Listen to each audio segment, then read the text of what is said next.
Boa noite, irmãos, irmãs, a paz do Senhor. Amém. Amém. Foi importante esse momento que nós tivemos aqui como igreja, porque muitos dos nossos irmãos estão sofrendo com as enchentes. Uma das nossas igrejas evangélicas livre, que fica em Rio do Sul, já está indo para o terceiro final de semana que não consegue realizar cultos, porque a água tomou conta da igreja e não consegue nem realizar culto na casa dos irmãos, porque o trânsito na cidade também está impossibilitado por causa da água que tem invadido as casas, e eles têm trabalhado o tempo inteiro, então, no assistencialismo, ajudando os desabrigados. Então, nós temos que nos dedicar em oração por esses irmãos. E mais uma coisa,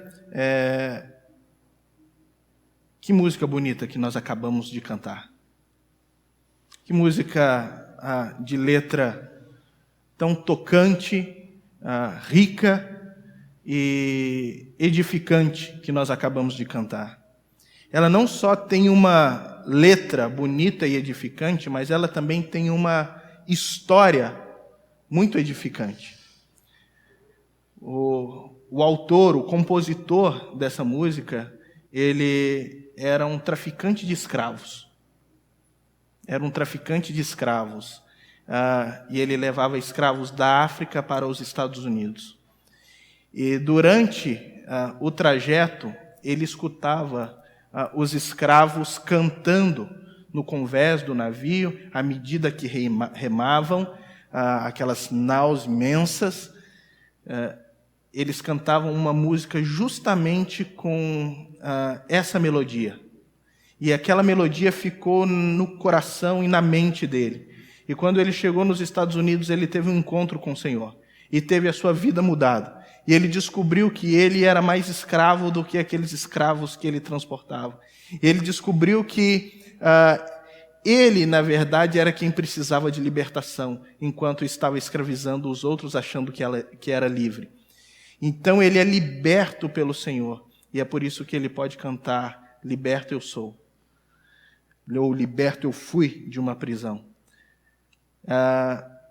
Essa música reflete também a nossa realidade, reflete a nossa vida com Deus, reflete a nossa vida longe do Senhor. Uma vida de uma prisão, a prisão num mundo de trevas, em um mundo de pecados. A prisão que nos afastava de Deus, que nos deixava longe do Senhor, que nos deixava longe do Salvador. Mas nós fomos, então, chamados para perto, nós fomos reaproximados para perto desse Deus e por esse Deus. Tudo isso por causa dessa graça que nós acabamos de cantar. Não por algo que existe em nós, não por um bem que existe em nós, mas por causa do amor de Deus, nós fomos reaproximados desse Salvador maravilhoso, desse grande Deus. E hoje, irmãos, eu quero falar sobre a alegria de viver para a glória de Deus. A alegria de viver para a glória de Deus. E tem tudo a ver com essa música. Os irmãos vão perceber. Eu convido você a abrir a sua Bíblia comigo na carta de Paulo, apóstolo, aos Gálatas. Carta de Gálatas. O capítulo de número 6. Eu leio o versículo 12 até o versículo de número 15.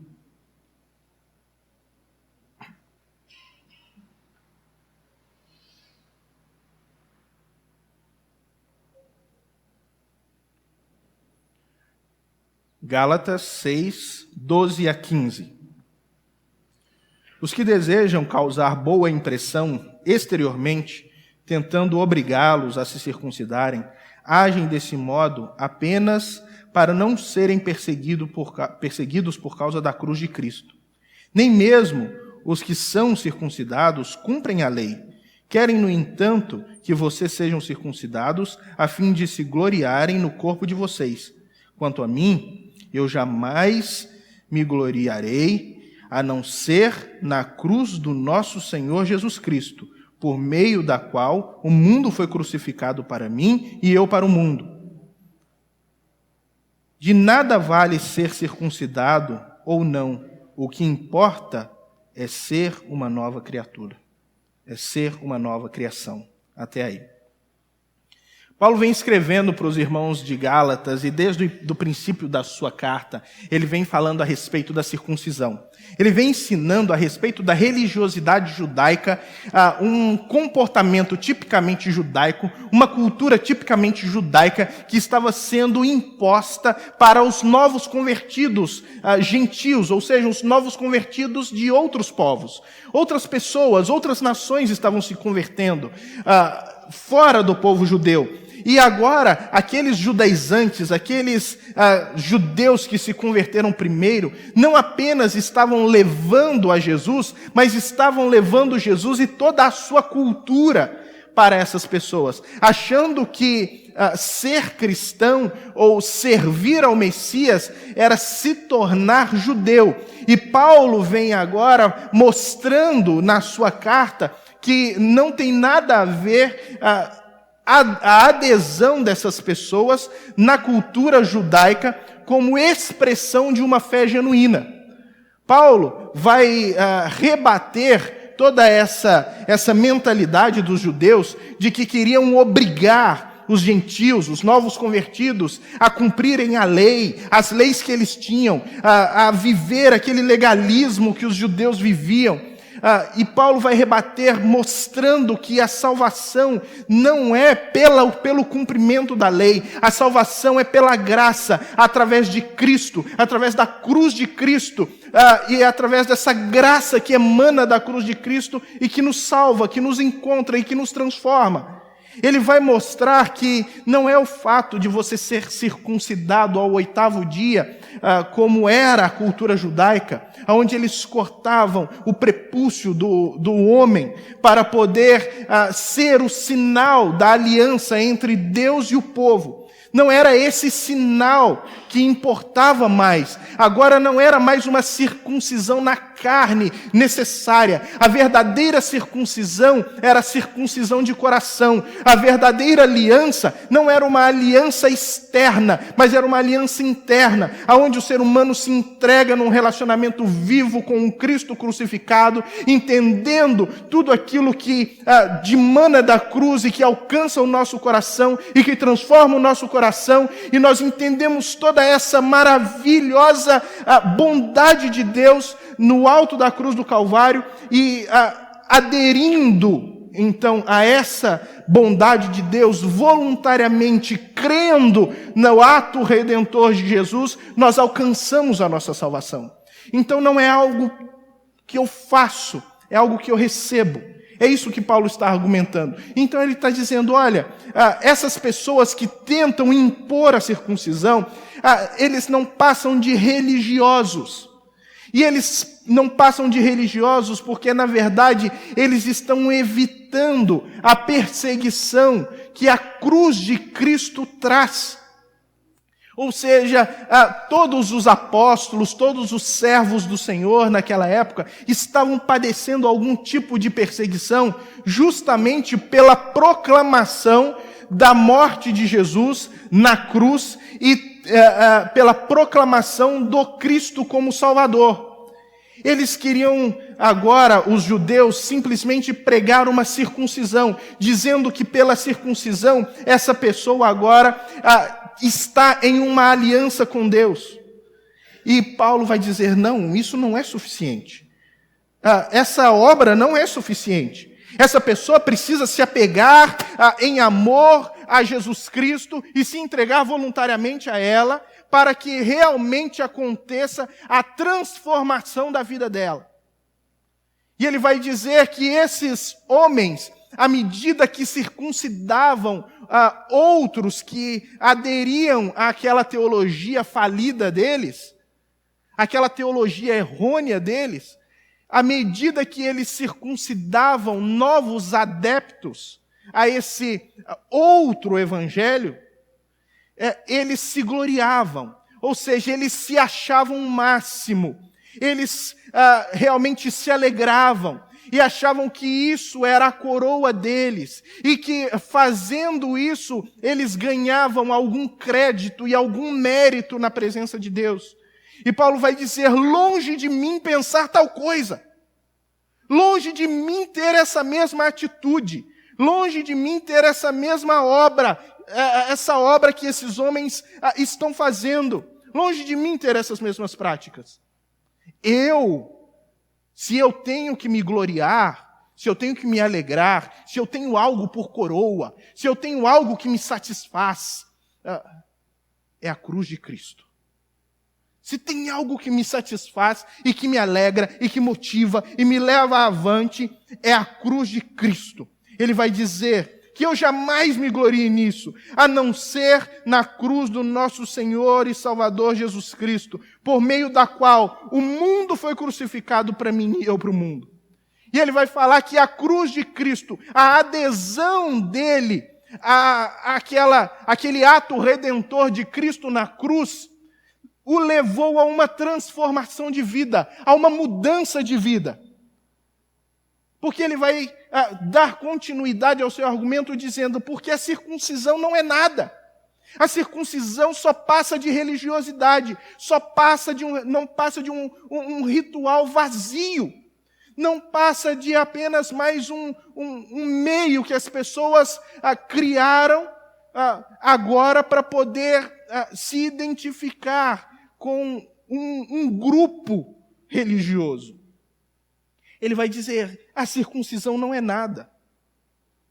O que vale mesmo é você ser nova criatura, você ser nova criação. E o que Paulo está falando o que é se gloriar na cruz do Senhor Jesus Cristo? O que é ser nova criatura? Gloriar-se, irmãos, significa fama, celebridade, renome, reputação, honra, orgulho, magnificência, brilho, esplendor, prestígio, alegria e satisfação, grande mérito, superioridade, ufania, vaidade, vanglória, homenagem. É isso que o Aurélio vai definir como gloriar-se. Então ele vai falar assim: longe de mim me alegrar em tal coisa, longe de mim me satisfazer ou ter a minha satisfação em tal coisa. Ele vai dizer: a minha satisfação está na cruz do nosso Senhor Jesus Cristo, está naquilo que Jesus conquistou na cruz por mim. E nós precisamos pensar um pouquinho a respeito do que Cristo fez na cruz por nós. Eu me lembro, ainda como se fosse hoje, o dia em que eu me converti. O dia que eu entreguei a minha vida ao Senhor. O dia que eu entreguei a minha vida ao Senhor, eu não levantei a mão, eu não fui à frente, eu não atendi um apelo de um pregador. O que eu me lembro é que eu entrei na igreja, depois de ter me encontrado com uns amigos antigos, muito antigos, que faziam parte da igreja. Eu encontrei com eles na rua e eles me convidaram para ir na igreja. Eles me convidaram para ir à igreja e eu resolvi ir. Fato que depois de muitos anos sem frequentar uma igreja, eu resolvi ir. Eu me lembro dos últimos dias antes de ir à igreja. Eu escutei uma música e aquela música dizia: ao Rei dos Reis consagro tudo o que sou, de gratos louvores transborda o meu coração. E à medida que eu ouvia aquela música no rádio, eu me lembro que eu estava na caminhonete que o meu pai tinha, e eu estava atrás, na carroceria. Naquela época ainda podia andar na carroceria, né? E eu estava atrás e eu escutava essa música num radinho de um primo meu. E à medida que essa música tocava, eu chorava profundamente, eu chorava copiosamente, como se algo estivesse mexendo com o meu interior, como se algo estivesse realmente movendo dentro de mim. E quando eu então resolvi ir à igreja naquele domingo, eu entrei na igreja e os louvores começaram e aquele mesmo sentimento da traseira da caminhonete começou a tomar conta do meu coração novamente. E à medida que o pastor então tomou a palavra e ele começou a pregar, e ele começou a falar a respeito de Jesus e do amor de Deus, eu fui tomado de uma profunda dor, de uma profunda convicção de pecado, de uma incrível necessidade de arrependimento. Eu fui tomado de um profundo sentimento de insuficiência. E eu lembro que eu chorava copiosamente e dizia ao Senhor que eu não era nada. E que eu precisava dele. E ao mesmo tempo que eu tinha uma dor profunda por visualizar o meu pecado, eu também tinha uma grata satisfação por estar naquele momento. É como se à medida que o meu pecado fosse lançado diante de mim, fosse revelado aos meus olhos, também um grande perdão e um grande abraço estava sendo dado em mim e dizendo, você vai continuar, você pode continuar, as coisas serão diferentes. O que Paulo está falando do ser nova criatura é justamente esse processo de conversão que nós sofremos. É o processo que popularmente nós conhecemos como convertidos. E nós dizemos, fulano agora é um convertido ao Senhor. Fulano agora é um crente em Jesus. Mas o que é realmente ser o crente em Jesus? Quando nós pensamos a respeito daquilo que nos alegra, daquilo que nos motiva, daquilo que nos faz ir à frente, aquilo que nos satisfaz, aquilo que realmente nos dá prestígio, honra, orgulho, nós pensamos em muitas coisas, e eu posso pensar em várias coisas que nas cabeças aqui podem ser motivos de alegria e satisfação. Eu penso que você pode ter alegria e satisfação em ter conquistado a sua graduação, ter feito a sua faculdade, a sua pós-graduação, quem sabe o seu mestrado, quem sabe vai ser o seu doutorado ou o seu pós-doutorado, e isso vai trazer grande alegria e satisfação para você. Quem sabe é ter conquistado um nível social diferenciado. Quem sabe a sua alegria, a sua satisfação, ela vem do seu sucesso profissional. Quem sabe a sua alegria, a sua satisfação é por você ter conseguido formar uma família bonita. Quem sabe a sua alegria, a sua satisfação é de você ser o machão e todo mundo ter medo de você. Ou quem sabe é de você ser a mais bela. Quem sabe a sua satisfação, a sua alegria vem porque você consegue trocar de carro todo ano. Quem sabe a sua alegria e satisfação vem porque você conseguiu ser reverenciado como um cidadão de dignidade. Quem sabe a sua alegria e a sua satisfação é simplesmente porque você tem conquistado os seus sonhos. O que é que realiza você? O que é que verdadeiramente te satisfaz? O que é que realmente toca o seu coração e enche o seu coração de prazer? A nossa glória, ela não está naquilo que nós conquistamos.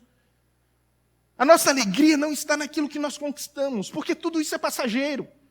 Tudo isso um dia fica. Um dia isso se esvai. Isso alguém pode tirar de você, alguém pode roubar de você. Alguém pode tomar de você. A nossa alegria não está naquilo que nós conquistamos, mas está naquilo que Cristo conquistou por nós. A nossa alegria, ela não está na nossa capacidade de realizações.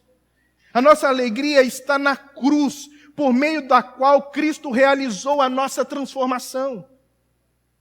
Quando nós falamos de alegria verdadeira, genuína, constante, a nossa alegria precisa vir de uma observação da cruz perfeita e genuína, aonde nós olhamos e contemplamos a cruz e somos realmente convencidos da nossa realidade e convencidos de um Salvador, da nossa necessidade de um Salvador. E aí, então, nós nos tornamos convertidos. Quem são os convertidos? Na compreensão da maioria das pessoas, os convertidos são pessoas boas, que em algum momento de suas vidas, por serem diferenciados, conseguiram enxergar a verdade sobre Deus. E, portanto, aceitaram voluntariamente esse ser divino. Não, eu sou uma pessoa boa. Eu sempre fui uma pessoa boa. Eu nunca tive um coração mau. É por isso que Deus me escolheu. Nesse relacionamento, o que Jesus ele faz pela pessoa é servir de um caminho para levá-lo ao céu. Só isso. E Cristo faz isso porque encontra nessas pessoas um coração bondoso, um coração diferente. É uma pessoa diferente, diferenciada dos demais perdidos da sociedade. Geralmente, os convertidos, eles são interpretados assim, como pessoas boas, as quais Deus escolheu porque viu algo de bom em seus corações. Mas isso é um erro. Os convertidos, de fato, começando por mim e se estendendo a cada um aqui nesse plenário, os convertidos não são pessoas boas. Não são pessoas boas que encontraram a Deus no transcorrer das suas vidas. Não. Os convertidos são pecadores. Os convertidos são condenados ao inferno. Os convertidos são aqueles que foram separados eternamente da presença santa de Deus. Os convertidos são aqueles que, apesar de tudo isso, apesar de terem um coração maldoso, apesar de terem um coração corrompido, apesar de serem totalmente corrompidos, eles foram graciosamente atraídos novamente para a presença de Deus por causa da graça de Jesus. Isso quer dizer que quando Deus ele olhou, Ele não viu algo de bom em nós. Ele não nos escolheu porque viu algo de bom em nós. Ele nos escolheu porque viu algo de bom nele mesmo. Ele viu nele mesmo o amor, ele viu nele mesmo a sua soberania, ele viu nele mesmo a sua sabedoria para poder fazer tudo isso e nos chamar para a salvação. Isso é muito bem explicado na parábola do fariseu e do pecador. Quando os dois sobem no monte. E o fariseu, ele ora e diz, no alto do monte, ó Senhor, obrigado, Senhor, porque eu não sou como esse pecador, porque eu não sou um transgressor como esse homem, mas porque eu sou diferente, ele fala.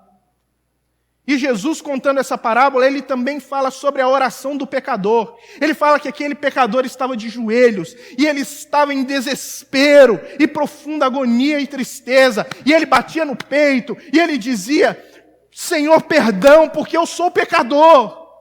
E ele só podia falar, eu sou pecador, me perdoa porque eu sou pecador. E Jesus fala, este foi o que desceu do monte restaurado. Este foi que desceu do monte renovado. Esse que foi quem realmente entendeu o chamado de Jesus. E aí Jesus vai dizer que aquele que a quem você mais perdoa é aquele que também te ama mais. As pessoas que se acham boas demais para poder e que por causa da sua bondade estão servindo a Deus, essas pessoas tendem a amar pouco a Jesus, porque elas acham que Jesus precisa delas. Mas aquele que de fato é pecador e entende a sua profunda maldade, e a maldade aonde ele estava, e da onde Jesus o tirou, e aonde Jesus o colocou, ele se alegra profundamente nesse processo de salvação, ele se alegra profundamente no Deus da sua salvação, ele se alegra porque ele entende que ele foi um resgatado, que ele foi um comprado de volta para Deus.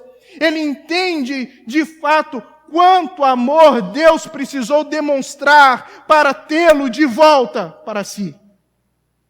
Um amor tão profundo que precisou que Cristo se entregasse na cruz por nós. E eu quero que você se alegre na sua salvação. Eu quero que você se alegre naquilo que Cristo fez por você. E eu gostaria que você saísse daqui hoje à noite com isso muito bem fixado na sua mente. Para que todos os dias, por mais difíceis que sejam as circunstâncias que vocês estão enfrentando, você saia daqui hoje com a convicção de que você é um salvo em Jesus, e saia daqui com a alegria de ser um salvo em Jesus, e que, a despeito de qualquer circunstância, ninguém pode tirar isso de você, ninguém pode roubar essa alegria de você. Então eu quero que você se alegre mais naquilo que Cristo fez por você, do que naquilo que você pode conquistar para você mesmo. Mais naquilo que Cristo Jesus conquistou por você, do que naquilo que você pode fazer por si mesmo. Em primeiro lugar, eu quero que você se alegre em Jesus, porque Ele elegeu você. Porque Ele escolheu você. Quando nós vemos nas Escrituras, a eleição do povo de Deus, ela é clara, desde o Gênesis até o Apocalipse. Nós, o povo de Deus, somos chamados por Ele como raça eleita. Como raça eleita. Como sacerdócio real. Como povo de propriedade exclusiva de Deus. Nós somos chamados de nação eleita também pela Bíblia. Israel foi eleito no Antigo Testamento como aquele que era simplesmente uma demonstração do que Cristo faria pela igreja. Assim como ele escolhe Israel, mesmo Israel tendo todas as suas dificuldades, todos os seus erros, mas mesmo assim Deus sempre fica do lado dele, assim também Deus nos escolhe, Deus nos chama e sempre está ao nosso lado, mesmo nas nossas dificuldades. E nas nossas limitações e nos nossos problemas pessoais. Ele está sempre conosco. Essa eleição não se dá por algo que existe de bom em nós. É aquela ideia do oleiro. Nós somos o vaso nas mãos do oleiro. O vaso. E o oleiro, ele faz do vaso aquilo que ele quer. Ele faz o vaso para a glória dele. Ele faz o vaso para usar aquele vaso da maneira que ele quer. Ele faz o vaso de acordo com aquilo que ele sonhou. O vaso não tem condições de determinar nada. Quem determina o vaso é o oleiro e não o contrário. E o princípio do vaso é o barro. E barro, quando o oleiro escolhe o barro para fazer o barro, ele tira o barro do meio dos outros barros, para fazer dele um vaso. Isso quer dizer que nós somos simplesmente barro do meio dos outros barros aí fora. Nós precisamos nos alegrar de um dia o oleiro ter nos resgatado, de no meio de um monte de barros que tem aí fora, ele ter nos trazido para si, ele ter nos elegido, ele ter nos escolhido para si mesmo. Essa doutrina, que nós chamamos doutrina da eleição, ela coloca todo o processo de salvação nas mãos do Senhor, e toda a glória da salvação no Senhor. Charles Haddon Spurgeon vai dizer: creio na doutrina da eleição, porque creio que se Deus não me escolhesse, eu jamais o escolheria. E ele continua dizendo: tenho certeza de que Ele me escolheu antes de eu nascer. Do contrário, Ele nunca me escolheria depois disso. Se Deus ele depende do nosso esforço e da nossa bondade para nos escolher, irmãos, então Ele nunca nos escolheria, porque o que existe no nosso coração pecaminoso depois da queda de Adão, toda a humanidade se comprometeu, toda a humanidade se tornou má, toda a humanidade se tornou uma humanidade caída e corrompida. Tanto é que Deus vai falar em Jeremias que o coração do homem é tremendamente mau e desesperadamente corrupto. Então não existe nada em nós que agrade a Deus, que alegre a Deus.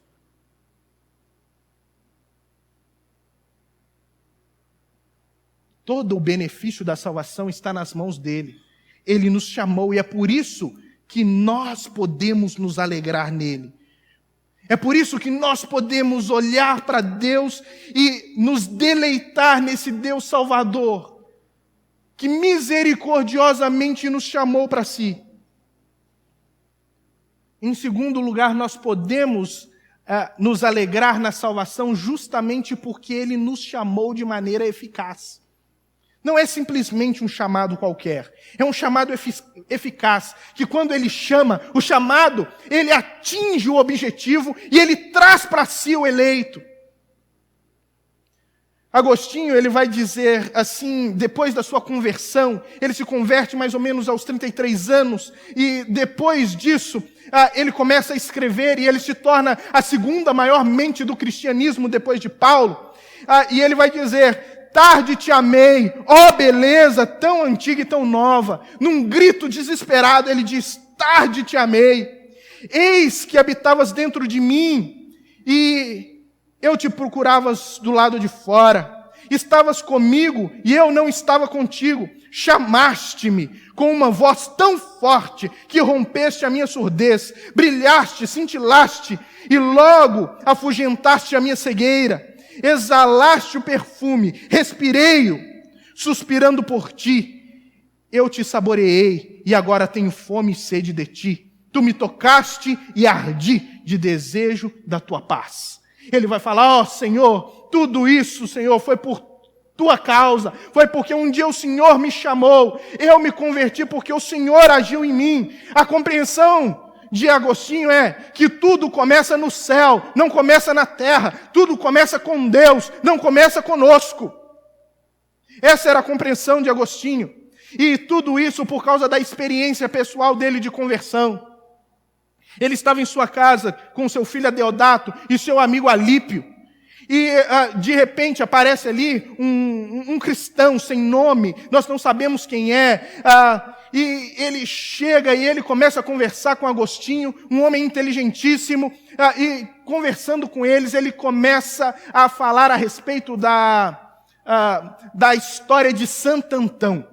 Né? Alguns chamam de Santo Antônio, porque Santo Antão parece uma anta grande, né? Mas é Santo Antão o nome.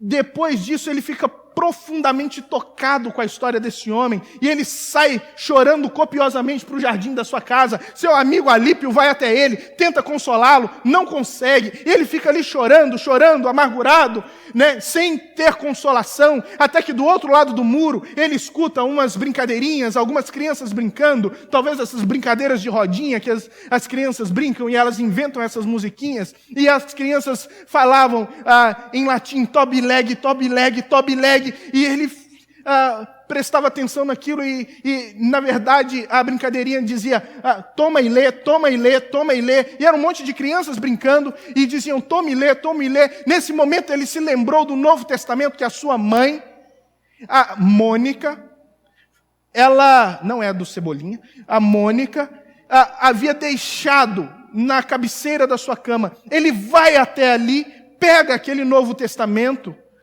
e abre. E cai justamente em 1 Coríntios capítulo 12, versículo 11 em diante. E ele lê aquela mensagem, e aquela mensagem é justamente um telegrama direto de Deus para ele. E naquele momento, ele cai de joelhos e se entrega ao Senhor e se torna o missionário mais rápido da face da terra, porque ele já chama o seu amigo Alípio, fala para ele a respeito do chamado do Senhor, Alípio se converte, ele chama o seu filho Adeodato, mostra também a mesma palavra, Adeodato se converte. Tudo isso porque Deus chama, e Ele chama de maneira eficaz. O chamado de Deus consiste no ato de Deus em utilizar a sua santa palavra para a nossa conversão. É assim que Deus faz, é assim que Deus age conosco. Ele age por meio da sua palavra, retirando todas essas camadas de pecado e tocando o nosso coração. A graça de Deus incide sobre o perdido, ela toca o perdido no ato da eleição, e ela então faz com que esse homem, esse ser humano, agora ele possa escutar o chamado de Deus. Porque os seus ouvidos, eles estavam bloqueados por causa do pecado. Ele estava cego por causa do pecado, mas agora ele pode enxergar, ele pode ver. Existe uma compreensão errada a respeito do chamado. Existe a compreensão de que o chamado ele consiste em duas realidades distintas. Que existem dois chamados distintos. Que existe o chamado para a salvação e existe o chamado para o serviço. Que uns são chamados só para ser salvos e outros são chamados para ser pastores, missionários, evangelistas, dentre outros. Não existe dois tipos de chamado. Existe apenas um chamado. É o chamado para ser cristão. O próprio Spurgeon vai dizer que todo cristão é um missionário, ou então um impostor. Todo cristão é um missionário, ou então ele é um impostor. O que muda na nossa vida, no nosso chamado para ser cristão, não é que eu tenho um chamado diferente do seu. Não, o que muda é só a forma e a esfera onde o chamado é exercido. Uns vão exercer o chamado em Cascavel, outros já são chamados para exercer o seu ministério na África, outros já vão para a Ásia. Uns são chamados para ser pastores, outros são chamados para ser missionários em tempo integral, num ambiente transcultural. Mas todos nós fomos chamados para levar a palavra de Deus. E nós podemos nos alegrar nisso. Podemos nos alegrar porque Deus, na sua misericórdia, resolveu compartilhar conosco esse chamado. Ele nos chamou para a salvação e ainda nos capacita para cumprirmos a nossa missão. Ele nos capacita por meio do Espírito Santo. Em terceiro lugar, nós podemos nos alegrar na nossa conversão por causa da regeneração, por termos sido regenerados. Regenerados é gerar de novo. Existem duas realidades do ser humano que são expressas na Bíblia.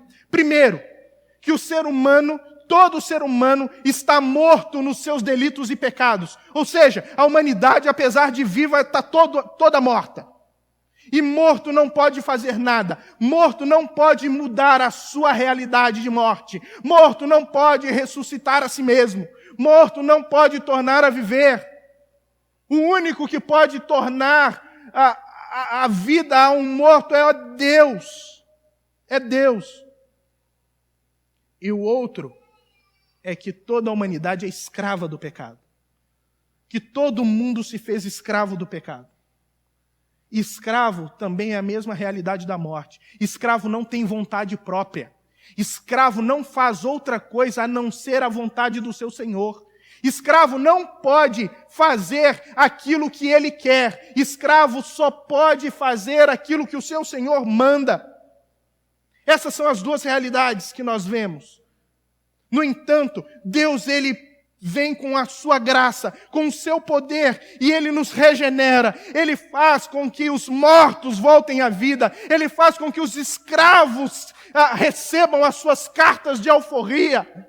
Essa é a visão do vale dos ossos secos, aonde Ezequiel chega naquele vale e olhando aquele vale de ossos secos e sequíssimos, como diz as Escrituras, Deus pergunta para ele: Ezequiel, por um acaso pode reviver esses ossos? E ele, sem saber falar ou sem saber o que dizer, diz: Senhor, tu sabes. E então Deus fala com ele: profetiza, ó filho do homem, para que o Espírito, o vento do Espírito sopre sobre esse vale, e você vai ver o que vai acontecer. E ele profetiza sobre aquele vale. Irmãos, ele então profere a palavra do Senhor sobre aquele vale. Ele profere aquilo que sai da boca de Deus, porque profecia são os oráculos de Deus sendo ministrados ao povo. E enquanto ele ministrava, enquanto ele falava, os ossos começaram a se juntar com os seus ossos, e então se estendeu tendões, músculos, pele, e depois Deus encheu todo aquele exército de vida por causa do Espírito Santo que soprou sobre aquele exército, e eles voltaram à vida. É isso que Deus fez conosco, é isso que Deus fez com cada um aqui. Nós éramos nada mais, nada menos do que um vale imenso de ossos secos, mas Deus soprou o seu Espírito, e por meio da sua palavra proferida, Ele gerou vida em nós. E nós podemos nos alegrar por isso. Nós podemos nos alegrar, em quarto lugar, por causa da conversão. Podemos nos alegrar por causa da conversão, porque a conversão é um momento em que o ser humano por inteiro é conduzido pela graça de Deus a uma entrega total de sua vida. Ele se entrega totalmente. E não é porque ele quer simplesmente, mas é porque a graça de Deus mudou a sua mentalidade. Quando ele viu a graça de Deus, quando ele enxerga a graça de Deus, essa graça é tão maravilhosa que o seu intelecto, o seu emocional, a sua vontade é transformada pelo poder de Deus, a ponto daquele que era corrupto, daquele que era mau, daquele que era pecador e só queria e buscava a maldade, por causa da ação de Deus, agora ele pode querer o supremo bem, que é Deus. Ele pode querer o supremo bem, que é Cristo Jesus. É o que Deus fez com Paulo, apóstolo. Nós vemos que Paulo era perseguidor dos cristãos. Ele não era só perseguidor dos cristãos, ele era perseguidor da igreja. Não era só perseguidor da igreja e dos cristãos. A Bíblia diz que ele perseguia o nome de Jesus. Mas, no entanto, ele perseguindo a igreja, indo para Damasco, no meio do caminho, uma luz brilha, ele cai por terra, e a voz diz: Paulo, Paulo, por que me persegues? E ele diz: quem és tu, Senhor? E a voz fala com ele, a luz fala com ele: eu sou Jesus a quem tu persegues. E aí Jesus vai dizer: Paulo, dura coisa é para ti recalcitrares contra os aguilhões. Isso nos fala muito. Nos fala muito porque aguilhão é um ferro pontudo que vai na ponta de uma vara e que o boiadeiro usa para amansar o cavalo bravo. À medida que o cavalo pula, ele amansa o cavalo, ele ferroa o cavalo, até o cavalo então ser domado. E recalcitrar, é uma palavra que você usa para cavalo indomado. Jesus está falando: Paulo, você é um cavalo bravo em quem eu estou usando os meus aguilhões e tentando amansar já há algum tempo, mas agora chegou a tua hora. E o amansador de cavalo bravo está aqui, e o nome dele é Jesus. E Paulo cai por terra e ele ali, então, se converte ao Senhor. E Jesus manda um recadinho por parte de um dos discípulos, Ananias, a Paulo. Ele fala: vai, entra na rua chamada direita e ora por um homem que está sem ver. O nome dele é Paulo, mas o perseguidor dos cristãos é esse mesmo. Vai até lá, porque ele é para mim um vaso escolhido. Não foi ele quem me escolheu, foi eu que o escolhi. Foi eu que o escolhi. A conversão de Paulo nos fala a respeito da adesão de um homem com tudo que tem, com tudo que é ao Senhor, porque aquele que foi o maior dos perseguidores se tornou também o maior pastor, o maior missionário, o maior teólogo de todos os tempos da era da igreja. Porque é isso que Deus faz. Por meio da sua graça, Ele nos transforma.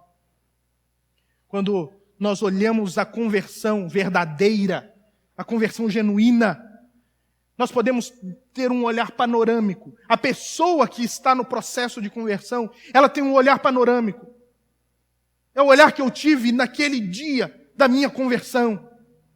Em primeiro lugar, a pessoa que está no processo da conversão, ela olha para dentro. Ela olha para dentro porque existe um convencimento. Ela percebe uma inconsistência de sentimentos. Ela percebe o vazio de alma. Ela é convencida do seu pecado. Ela é convencida pelo Espírito Santo do juízo. Ela é convencida da justiça. E existe, então, automaticamente, a partir desse reconhecimento, desse convencimento, o reconhecimento da sua necessidade de Deus. Em segundo lugar, ela olha para trás. Ela olha para trás, ela olha para a sua história, e ela percebe uma trilha de pecados e maldades cometidas, e percebe o seu afastamento do Criador. Ela sente-se condenada diante de um Deus santo, e ela percebe que ela não pode fazer nada, a não ser se arrepender dos seus pecados. Então ela é conduzida por Deus ao arrependimento. E depois de olhar para trás, ela olha para frente. E quando ela olha para frente, ela enxerga a graça de Deus, e é conduzida por essa mesma graça a uma nova esperança. A uma esperança de uma nova existência. A vida dela se enche de sentido. E é produzido nela um amor por Deus e uma devoção por Cristo e pelo ato de Cristo na cruz. O ato salvador de Cristo na cruz. Ela entrega totalmente. Em quinto lugar, nós podemos nos alegrar porque nós fomos justificados. Quando fala que nós fomos justificados, esse é um ato forense.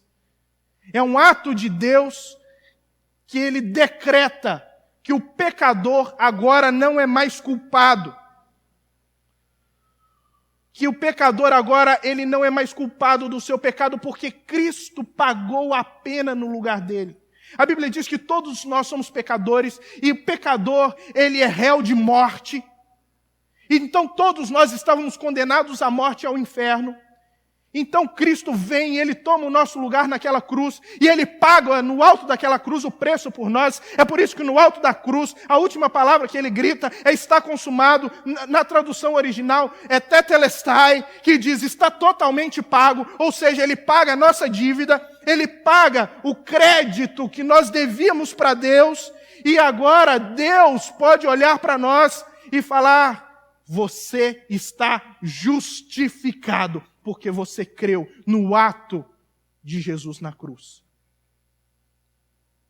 Você não é mais culpado dos seus pecados, eles foram pagos no alto da cruz. Em sexto lugar, você pode se alegrar porque Deus santifica você. Não é só o ato de pegar você e dizer que você agora está perdoado, mas também é o ato de pegar você e não permitir que você continue da maneira que você está.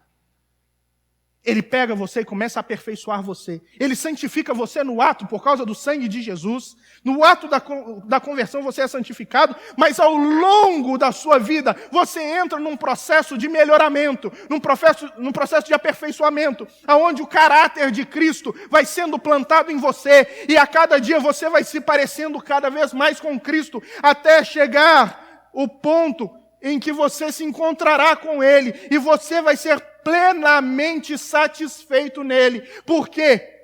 Plenamente alegre nele. Por quê? Porque você será semelhante a ele. Aquilo que é corruptível se revestirá de incorruptibilidade, o que é mortal de imortalidade. E em sétimo lugar, você pode se alegrar em Deus por causa da glorificação.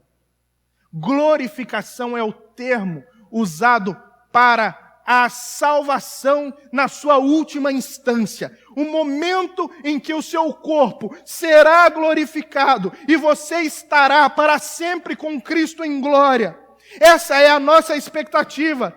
quando nós seremos transformados por inteiro, quando nós teremos corpos desprovidos da ação do tempo, desprovidos da ação dos micro-organismos, bactérias ou vírus, quando a morte ela vai ser aniquilada completamente, quando o pecado vai ser extinto, quando o novo reino será estabelecido, não haverá mais dor, nem tristeza, gozaremos de paz eterna e alegria constante. É a salvação garantida por Cristo a todos nós, a quem Ele chamou, a quem Ele elegeu, a quem Ele escolheu, a quem Ele chama de filhos. É por isso que nós podemos nos alegrar. E à medida em que nós nos alegramos porque glorificamos a Deus. Nós nos alegramos porque quando somos chamados por Deus, eleitos por Deus, nós somos chamados para glorificar a Deus. E quanto mais nós glorificamos a Deus com o que somos, mais alegria nós temos. E quanto mais entendemos o quanto a salvação de Deus é pertinente a nós, e o quanto a salvação de Deus é poderosa em nós, mais nós nos alegramos. Cada um aqui pode se lembrar do dia em que teve um encontro com Jesus. O dia em que Ele chamou você. Um dia que Ele trouxe você para Ele. Nunca perca isso de vista. Nunca perca esse princípio fundamental da alegria do cristão. Porque o mundo vai tentar colocar muitas situações para você se alegrar. Ter as coisas, fazer as coisas, e isso ser um motivo da alegria de vocês. A religião vai também criar mecanismos de alegria para vocês. Mas nós fazemos como Paulo. Longe de nós nos alegrarmos somente nessas coisas. Longe de nós colocarmos a nossa esperança nessas coisas. Se nós temos que nos alegrar, se nós temos que nos gloriar, nós nos gloriamos na cruz do nosso Senhor Jesus Cristo e na transformação das nossas vidas que Ele promoveu naquele ato maravilhoso. Deus abençoe a sua vida. Vamos orar. Senhor, nós te louvamos, engrandecemos pela bondade, pela santidade do Senhor, pela grandiosidade do Senhor. Obrigado, Deus. Obrigado, Senhor, porque o Senhor nos chama, independente de nós mesmos. Apesar de nós mesmos, o Senhor nos chama. O Senhor nos escolhe por causa da Tua graça, por causa da Tua misericórdia. Obrigado, Senhor. Não permita, Deus, que nós nos acumulemos de pecados, mas nos ensina a viver em santidade que honra o nome do Senhor. Nos abençoa e nos faz nos alegrarmos em Ti. Ter sempre o Senhor como princípio da nossa alegria. Viver com os olhos fixos no Senhor e o Senhor ser a nossa satisfação. Nos ensina, ó Deus, a enxergar tanta coisa que o Senhor fez e faz por nós, e por causa dos atos bondosos e graciosos do Senhor, nós podemos sim ter alegria em nosso coração. Nos ensina, ó Deus, a reconhecer essa graça do Senhor e sermos gratos ao Senhor. Nos leve em paz e nos dê uma semana na presença do Senhor. Nos usa como sinais do Teu reino na face da terra e nos usa como missionários aonde quer que estejamos. Em nome de Jesus. Amém. Deus abençoe a todos. Tenham todos uma boa noite.